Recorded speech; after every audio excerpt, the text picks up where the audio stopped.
కలియుగ ప్రత్యక్ష దైవం తిరుమల వెంకటేశ్వర స్వామి పాద పద్మాల చెంత ఘోర అపచారం చోటు చేసుకుంది. సాక్షాత్తు శ్రీ మహావిష్ణువు విగ్రహాన్ని టీటీడీ నిర్లక్ష్యంగా పడవేసింది. ఈ యొక్క దృశ్యాన్ని, సంఘటన ప్రాంతాన్ని టీటీడీ మాజీ చైర్మన్ బోమన కరుణాకర్ రెడ్డి చూసి చలించిపోతూ ఉన్నారు. మద్యపానీయాలు, ఈ యొక్క మలమూత్రాలు విసర్జించేటువంటి ఈ యొక్క ప్రాంతంలో శ్రీ మహావిష్ణువు విగ్రహాన్ని టీటీడీ ఇంత నిర్లక్ష్యంగా పడవేయడం పట్ల తీవ్ర ఆగ్రహం వ్యక్తం చేస్తున్నటువంటి పరిస్థితి కనిపిస్తోంది. టీటీడీ చరిత్రలో ఇంతటి ఘోరమైన పరిస్థితులు ఎప్పుడూ చూడలేదని చెప్పి ఆయన అంటూ ఉన్నారు. ప్రస్తుతం టీటీడీ మాజీ చైర్మన్ బోమన కరుణాకర్ రెడ్డి గారు మనకు అందుబాటులో ఉన్నారు. సార్ చెప్పండి, ఓవరాల్ గా చూస్తుంటే ఈ విగ్రహ పరిస్థితి చూస్తుంటే ఏమనిపిస్తుంది? ఇంతకంటే పాపం మరొకటి లేదండి. ఒక పాలక మండలి పూర్వ అధ్యక్షునిగా ఈ పాలక మండలి నిర్వాకాన్ని చూసి సిగ్గుపడిపోతున్నా, టీటీడీలో ఉన్నతమైనటువంటి వ్యవస్థ కొనసాగుతుంది. ఓ ఐపీఎస్ స్థాయి అధికారి విజిలెన్స్ అధికారిగా ఇక్కడ ఉంటాడు. 3 ఐఏఎస్ అధికారుల పరిపాలనలో సాగుతుంది. అనేక మంది ధార్మిక ప్రయోక్తలు ఉద్యోగస్తులుగా ఉన్నటువంటి ప్రాంతం ఇది. కానీ ఈ పాలక మండలి యొక్క నిర్లక్ష్యం కారణంగా, వాళ్ల బాధ్యతారాహిత్యం కారణంగా, వాళ్లు కేవలం దర్శనాలు వీఐపీలకు చేయించటానికి తప్ప టీటీడీలో ఏం జరుగుతోంది, ఎలాంటి పరిస్థితులున్నాయి అన్నటువంటి విషయాల పట్ల ఏమాత్రము కూడా శ్రద్ధ లేకపోయిన కారణంగానే ఈ పరిస్థితి వచ్చింది. ఎక్కడ పడేశారు దీన్ని? సాక్షాత్తు స్వామివారి పాదాల చెంత. అలిపిరి కేవలం 400 మీటర్ల దూరంలో ఉంది. అది కూడా శ్రీ మహావిష్ణువు విగ్రహం. అది ఎక్కడ? వెంకటేశ్వర స్వామి ఆస్తి. ఇదంతా కూడా టీటీడీ ప్రాపర్టీ.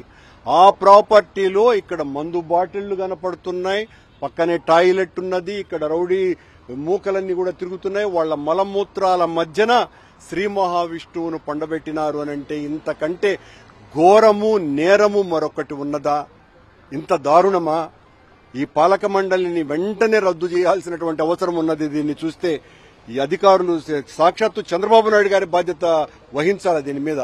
శ్రీ మహావిష్ణువు ఆయన అందులోనూ నిరంతరము నేను భక్తిపరుడిని, స్వామి అంటే అలాంటి వాడు కాదు, ఇలాంటి వాడు కాదు అని చాలా విషయాలు చెప్తూ ఉంటారు. ఆయన నేతృత్వంలో పరిపాలనలోనే శ్రీ మహావిష్ణువు విగ్రహానికి ఈ గతి పట్టింది అనంటే ఏదో ఎక్కడో బయట 50 కిలోమీటర్ల దూరంలో పడేసినటువంటి విగ్రహం కాదు.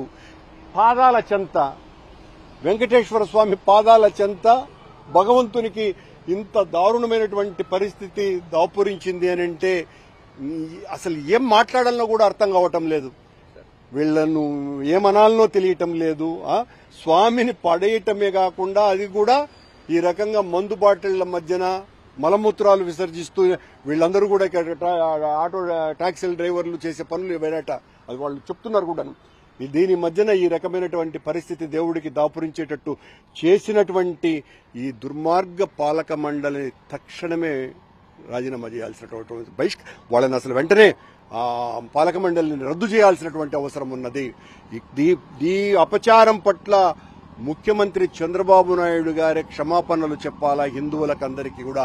ఏ హిందూ ధర్మ పరిరక్షణ కోసమని నడుం బిగించినామని మీరు చెబుతున్నారో ఆ హిందూ ధర్మానికి ఇంతకంటే ఘోరమైనటువంటి అపవాదు, నేరము జరిగిందా అని నేను ప్రశ్నిస్తున్నాను.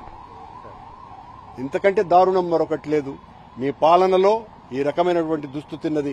ఆ రోజున మమ్మల్ని జగన్మోహన్ రెడ్డి గారు అత్యద్భుతంగా హైందవ ధర్మానికి పెద్దపీట వేస్తూ అనేక ధార్మిక కార్యక్రమాలు చేసినప్పుడు కొండ మీద చర్చి నిర్మించినారని ఒకరు, పెద్ద ఎత్తున ఈ టీడీపీ పార్టీకి సంబంధించినటువంటి నాయకులందరూ కూడా పెద్ద ఎత్తున ఆందోళనలు చేసినటువంటి విషయం మనకందరికీ కూడా తెలుసును.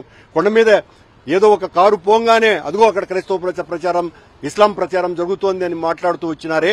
మరి మన దేవుడికే మీరు ఈ గతి పట్టించినారే, శ్రీ మహావిష్ణువుకే ఈ గతి పట్టించినారే, వెంకటేశ్వర స్వామికే ఈ గతి పట్టించినారే. మీకంటే ఇంకా దారుణమైనటువంటి వ్యక్తులు ఉన్నారా అని సభ్య సమాజం అంతా కూడా ఘోషిస్తున్నది. నేను ఇప్పటికైనా కూడా హిందూ సంఘాలన్నీ కూడా, పీఠాధిపతులు వీళ్ళందరూ కూడా ఇప్పటికైనా స్పందించాల్సినటువంటి అవసరం ఉన్నది. ఒక్కసారి ఆ విగ్రహం యొక్క పరిస్థితి చూడండి, ఎంత దారుణమైనటువంటి స్థితిలో పడేశారో. ఇంతకంటే ఘోరం మరొకటి లేదండి. సభ్య సమాజం తలదించుకునే విధంగా సనాతన హైందవ ధర్మాన్ని ఈ యొక్క పరిరక్షించేటువంటి సాధువులంతా కూడా ఈ యొక్క విషయం పట్ల హిందూ ధర్మ పరిరక్షకులంతా కూడా పెద్ద ఎత్తున ఉద్యమించాల్సినటువంటి సమయం ఆసన్నమైందంటున్నారు టీటీడీ మాజీ చైర్మన్ బొమ్మన కరుణాకర్ రెడ్డి. ప్రధానంగా ఈ యొక్క టీటీడీ స్థలంలోనే శ్రీ మహావిష్ణువు విగ్రహం విషయంలో టీటీడీ ఎంత నిర్లక్ష్యంగా ఉందో పాలక మండలి ఈ విషయం పైన తక్షణమే రాజీనామా చేయాలన్నటువంటి డిమాండ్ అయితే ఆయన తెరపైకి తీసుకొస్తున్నారు. హిందూ సంఘాలన్నీ కూడా పెద్ద ఎత్తున ఈ యొక్క విషయం పైన తక్షణమే స్పందించి పోరాటాలు సాగించాలని చెప్పేసి ఆయన పిలుపునిస్తున్నారు.